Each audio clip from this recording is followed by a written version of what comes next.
So the Federal Reserve cut rates today, but mortgage rates jumped higher. How does that work? If you're confused, you're not alone. Let me break it down. This is not the first time it's happened. Let me show you the charts.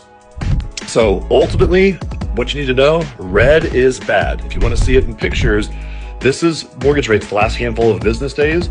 So you can see that they've been in this range, and then the Fed met today and bam, they went higher. Now, here's the interesting part.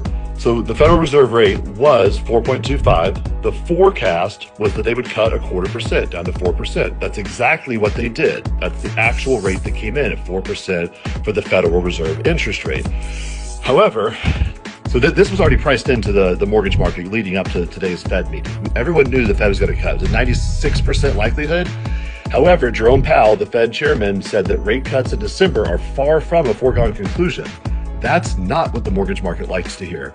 We knew they were going to cut today. It's all about what new information are you going to give. Oh, the Fed's not feeling comfortable about future rate cuts. That's what the mortgage market has a problem with, and that's why they've jolted higher. This is not the first time that's happened. Look at the last Fed rate cut. This is in September 17th. The Fed cut rates, and look what happened to mortgage rates during that time.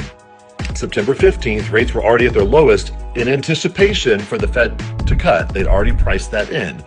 And then rates actually went higher the next week after the Fed cut rates. So again, the Federal Reserve, their rates are short-term. They impact credit cards, auto loans. Mortgage rates are long-term. They look at inflation outlooks. And the reason to tie it all together, the Fed's only going to cut rates in December if they feel like inflation's under control. They're pulling back. They're getting a little bit, more conservative on their upcoming rate cuts. That's not what the mortgage market likes to see.